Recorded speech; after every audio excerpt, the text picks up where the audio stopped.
இவ்வளோ செய்றாங்கன்னு சொன்னா, இவங்களுக்கு பின்புலமா ஒரு ஒரு ஒரு ஒரு பொலிட்டிக்கல் பவரோ அல்லது ஏதோ ஒண்ணு இல்லாம இப்படி செய்ய முடியாது தானே!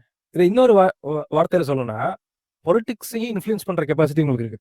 இவங்களுக்கு பொலிட்டிக்கல் பவர்ன்றத விட பாலிடிக்ஸ இவங்க இன்ஃப்ளூயன்ஸ் பண்றாங்க. இன்ஃப்ளூயன்ஸ் பண்ணலாம். ஓகே. சமீபத்துல அ அ ஜேடி வான்ஸ் வந்து ஜேடி வான்ஸ்னா அமெரிக்காவுடைய துணை ஜனாதிபதி. துணை ஜனாதிபதி 1 மாசத்துக்கு முன்னாடி ஜெர்மனில மியூனிச்ல பேசியிருக்காரு.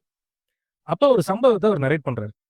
இங்கிலாந்துல ஒரு பிசியோதெரபிஸ்ட் ஆடம் ஸ்மித் கார்னர் அப்படின்னு அவர் பேரு. அவரு ஒரு அபார்ஷன் கிளினிக் முன்னாடி நின்னு கண்ண மூடி ஜெபம் பண்ணிட்டு இருக்காரு.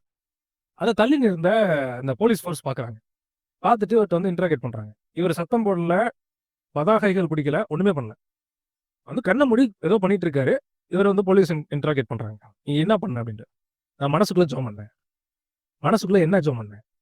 "பல வருஷத்துக்கு முன்னாடி இந்த அபார்ஷன் சென்டர்ல நாங்க வந்து கருக்கலைப்பு நாங்க என் மனைவிக்கு பண்ணோம். அத நினைச்சு நான் இன்னைக்கு மனம் வருந்தி நான் ஜெபம் பண்ணிட்டு இருக்கேன்." அப்படின்றாரு. "எப்படி நீ பண்ண போச்சு?" அந்த ஜெபத்த நீ எப்படி பண்ணலாம்னு கேட்கறாங்க. மனசுக்குள்ள பண்ண ஜெபத்த. ஓகே.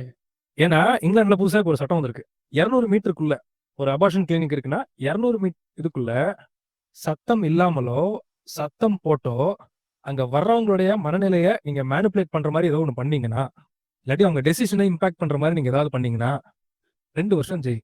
ஆ.